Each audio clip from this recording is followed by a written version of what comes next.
la Noche de los Investigadores.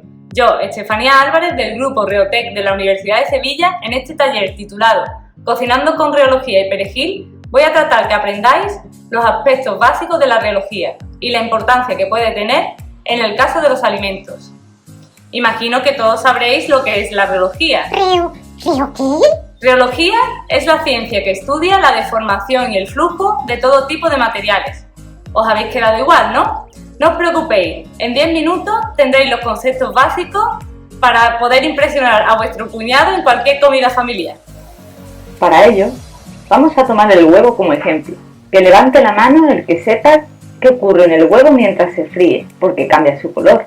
¿Por qué la textura de la tortilla no es la misma que la del huevo con el que se hace? Y si el huevo fluye, ¿por qué no lo hace la mayonesa o el merengue? Interesante, ¿eh? Pues venga, vamos a empezar. El huevo, una vez lo sacamos de su cáscara, se compone de dos partes bien diferenciadas, la yema y la clara. Vamos a usar un reómetro para ver el comportamiento reológico tanto de la clara como de la yema. También veremos qué pasa cuando se mezclan para hacer una tortilla. Empezaremos por la clara. Lo primero que vamos a hacer es cargar la muestra, nuestra clara, entre los dos platos paralelos que componen el sistema sensor del equipo. Lo situaremos a una distancia entre platos de 1 milímetro. Hay muchos tipos de ensayos reológicos. Nosotros vamos a llevar a cabo ensayos dinámicos basados en la aplicación de una señal oscilatoria aplicada por el plato superior que oscila mientras el inferior queda fijo. De esta manera se registra la respuesta también oscilatoria del material. Digamos que en función de lo retrasada que esté la señal de la respuesta con respecto a la señal del impulso, podemos determinar si la clara o la yema se parece más a un sólido elástico como un muelle o a un fluido viscoso como el agua. En el caso del sólido no hay ningún tipo de retraso entre la señal y la respuesta, mientras que en el caso del fluido el desfase es máximo. La mayoría de los materiales presentan una respuesta intermedia, es decir, son viscoelásticos. El reómetro nos va a descomponer su respuesta viscoelástica en dos componentes, el módulo elástico o G' y el módulo viscoso o G'. El cociente entre estos dos módulos nos proporciona la medida de la viscoelasticidad, la tangente de pérdidas. Ahora vamos a freír el huevo. Vemos cómo conforme se calienta, la clara va cambiando progresivamente su consistencia y color. ¿Por qué ocurre esto? La clara está compuesta por agua y proteínas, básicamente albúmina. El color blanco que aparece cuando se fríe ocurre a la temperatura a la que estas proteínas gelifican. Si observamos cómo evolucionan los módulos viscoelásticos con la temperatura, vemos cómo estos permanecen constantes hasta que se alcanza una temperatura de unos 50 grados. A partir de ese momento, empiezan a aumentar debido a la agregación térmica de las proteínas, aumentando drásticamente a partir de los 60 grados. A los 75, los módulos vuelven a tomar un valor constante. Es cuando la clara ha terminado de gelificar. ¿Os habéis fijado en los cambios reológicos durante la fritura? Primero, los módulos han aumentado bastante, alrededor de 100.000 veces su valor inicial antes de calentar. Además, antes de calentar, G' y G' tenían valores más próximos que a alta temperatura, en la que vemos cómo se han separado. Esto se refleja en la tangente de pérdidas, que ya hemos introducido, pasando de un valor más alto a otro más bajo tras gelificar, al adquirir la clara más consistencia y separarse más el módulo elástico del viscoso. Además, este parámetro nos permite determinar de manera más clara la temperatura de gelificación de la clara, al quedar reflejado como un máximo bien definido en el que G' y G' coinciden, con lo que la tangente de pérdidas es 1. Vamos a ver qué pasa con la yema. Aunque también vemos un aumento en los módulos al calentar, sí vemos que no hay tanta diferencia entre los módulos viscoelásticos al principio y al final del calentamiento, como en el caso de la clara. Además, los cambios no son tan drásticos y ocurren en un intervalo de temperatura más amplios y de forma algo más escalonada. De hecho, normalmente vemos cómo la clara ha cogido el color blanco y gelificado antes de que lo haga la yema.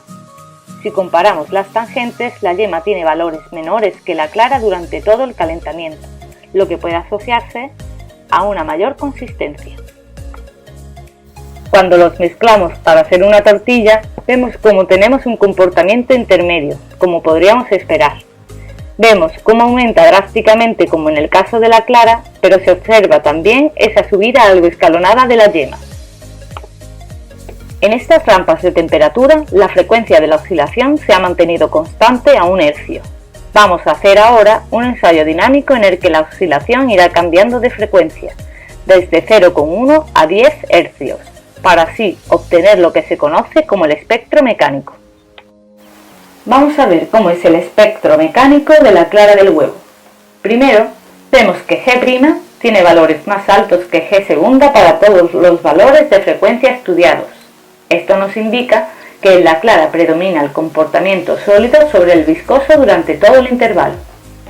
También nos podemos fijar en la forma, que nos indica la dependencia con la frecuencia. Al ser esta la inversa del tiempo, podríamos relacionarlo con la influencia de este en la reología de nuestra muestra. Vemos que conforme aumenta la frecuencia, los módulos se acercan, al ganar importancia la componente viscosa. Vamos a comparar los espectros mecánicos de la clara y la yema antes y después de calentar el huevo. Aquí vemos de nuevo cómo los módulos son mayores para la yema, pero varían más con la frecuencia. Esto lo apreciamos en que G' y G segunda tienen mayor pendiente.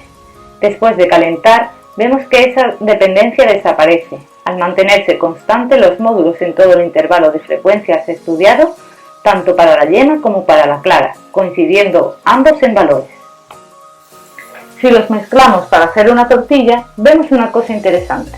En este caso, el módulo viscoso sobrepasa al elástico, indicando un comportamiento más fluido que sus partes por separado. Sin embargo, al calentar se obtiene un espectro muy parecido al mostrado anteriormente por la clara y la yema, reflejándose el aumento en consistencia en este cambio. En la cocina no solo ocurren cambios reológicos debido a la temperatura. Así, cuando a partir de la clara montamos un merengue mediante agitación o cuando mezclamos el huevo con aceite para hacer una mayonesa, se observa cómo la reología del sistema cambia considerablemente, produciéndose un aumento en los módulos viscoelásticos sin la necesidad de calentamiento. En este breve vídeo hemos aprendido varias cosas, como que la mayoría de los alimentos son viscoelásticos, pudiéndose caracterizar por unos módulos elásticos y viscosos. Estos módulos aumentan considerablemente durante el calentamiento y la agitación mecánica. Además, la reología nos permite determinar a qué temperaturas gelifica un material de manera sencilla. La reología es muy utilizada en la industria alimentaria al estar relacionada con la textura y aceptación del alimento por parte del consumidor y debido a su utilidad en el control de la calidad.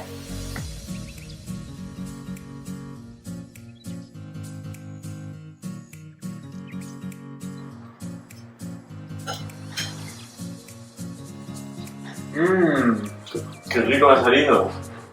Sí, parece que tiene una reología estupenda.